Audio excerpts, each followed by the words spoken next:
it's Sandy. I just wanted to come back and give you a little update today. I had a visit at the sleep center today about the sleep apnea, and I just wanted to come and let you guys know what else going on with that. And but let me start with my stats. I am pre-op for weight loss surgery, still undecided between RNY and VSG surgery. I'm 43 years old. My highest, I'm 5'7", by the way. My highest recorded weight was 318 pounds, although I probably at some point weighed much more than that. I just, like a lot of you, I've heard you say that you didn't get on the scale when you were bigger, and I was the same way. I did not weigh myself when I was 318 pounds or more. I avoided the scale and the mirrors at all costs.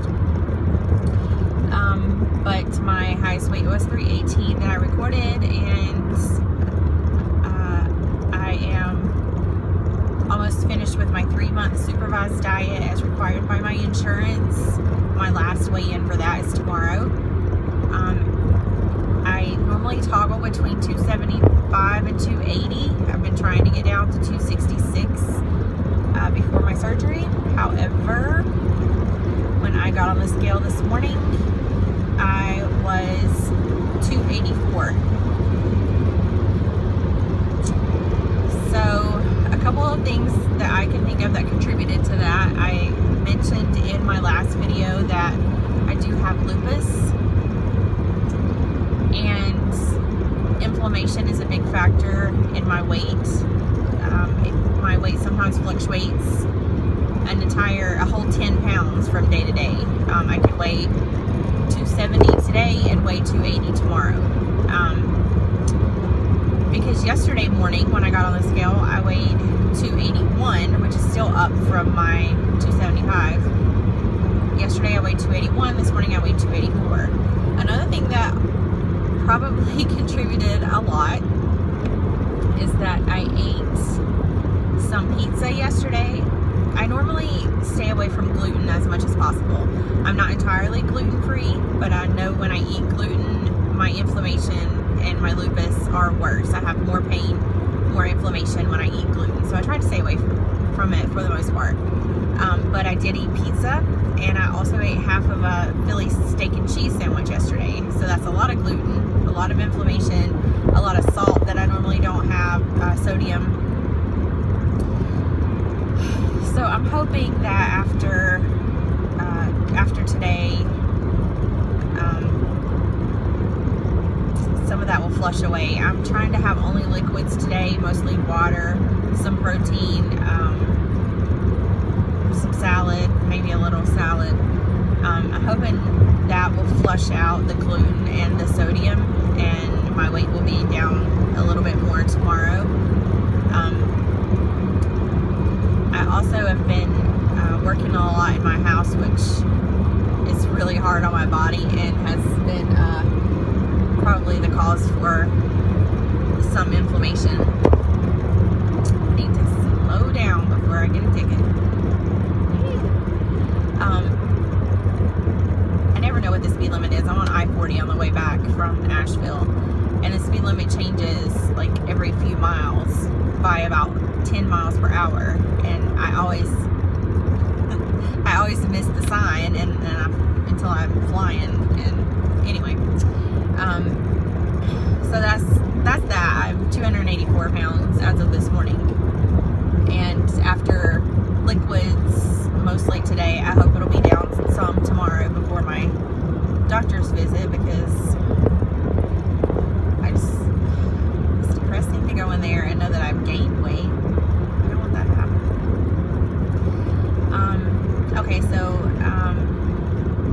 back to the sleep center appointment. I had mentioned before that I had a sleep, I think I mentioned before that I had to have a sleep study prior to scheduling surgery. When I had the sleep study, I had to stay overnight in a hospital, and was monitored for about 8 hours, and ended up having to wear a CPAP mask after about halfway through, due to the episodes of sleep apnea that I was having. But today was my follow-up with the actual doctor after the sleep study. I was diagnosed with sleep apnea, mild sleep apnea though, so that's a positive thing. I had between 10 and 15 episodes of sleep apnea per hour during the sleep study. Some of the instances were greater when I was in my REM sleep. I would have up to as many as 20 episodes per hour during REM, which I believe is mild sleep apnea. And if you guys don't know what sleep apnea is, it's when you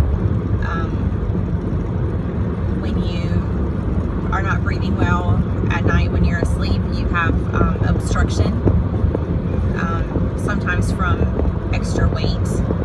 You have an obstruction that prevents you from breathing as well as you should. That's what also makes you snore, and your oxygen can drop pretty low in the middle of the night, which is not good. I wish I could stop saying like every single other word. That would be great. Something to work on. So my oxygen dropped down to about, I think 75 was the lowest. A normal person who's breathing well normally has an oxygen, an O2 level of about, saturation level of about 98 to 100. So originally I was very much against having to go and have this sleep study. I did not want to wear a CPAP mask. If you don't know what that is, that's the mask that you, some people have to wear when you have sleep apnea. That's the mask that you have to wear to help you keep your oxygen level up. There's air pressure that goes into the mouth and focus into the mouth or the nose, into the airway basically, and forces the air to go into your lungs and back out, thus helping you to keep your oxygen level high, helping you to breathe steadily and normally throughout the night, and keep you from your breathing stopping basically. So I was very much against in the beginning having to wear this CPAP mask. I don't like things on my face. I felt like they were just for older people. I was very much against having that mask, or even having a sleep study done. But since I first scheduled the appointment, one of my daughters has told me, "Mom, you snore like crazy, and I think you stop breathing often when you're sleeping." So it's a positive. It's one step closer to being healthy, I guess. I'm supposed to hear from a place called Care within the next few days, and they will come out and set up a CPAP machine for me to wear at night. My only worry, my only concern is that I can't get a follow-up with the sleep doctor until May 2nd. They're booked until May 2nd. I don't want to wait to have surgery until after May 2nd. This I thought was the last thing holding me up. And I've completed everything else, and I don't want to wait 4 more months, 4 more months, to be able to have surgery. I'm stressing out a little bit about that. I know that it's out of my control, so I'm trying just to let it go and leave it up to God and see what happens. That's the hardest thing for me to do. I just want to speed it up. I want to go ahead and start losing weight already. I want to be, I want to have my tool already. I like I've been doing this very long because I just made my first video, but I've been going through all of this. I started this process about a year and a half ago.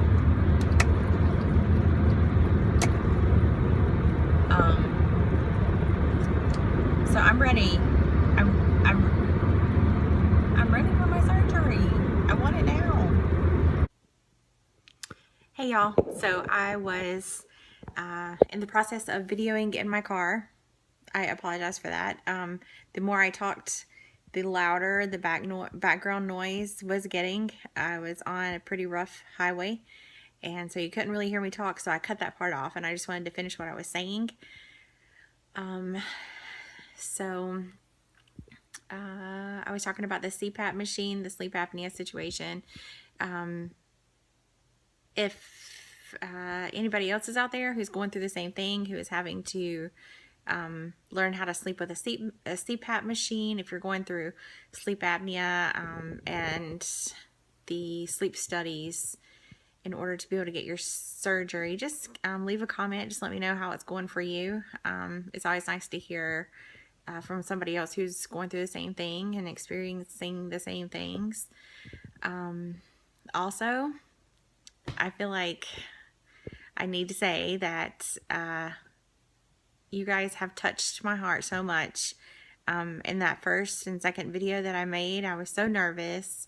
I'm not a very social person. I'm not used to talking on camera. I'm not used to talking to people, period. I avoid social interaction a lot of times. I'm just not a social person. But I was totally out of my comfort zone in making those videos, and I appreciate every kind thing that you all said. It just really touched my heart to know that people that I've never met and that I may not ever meet care enough to take time to comment and say nice things and compliment me and to give their advice and their tips on my life. It just it means so much to me. So I just wanted to say thank you for all of that. Thank you to all of you who make videos. I know why you make them now, because you want to connect with people who are having the same situations go on in their life, and it means a lot to have somebody look at you and not judge you for what's on the outside and how big you are, but to see what's inside. And it's a special connection. Now I'm getting mushy, and I don't want to be mushy, so I'm gonna go ahead and cut it short. But I love you all. Thank you so much for watching my first few videos. I made them for my sake. I never thought that anybody would watch anything. So to have you compliment and say nice things, it just means so much. So I hope you all have a good rest of your week, and I will talk to you soon. Thank you.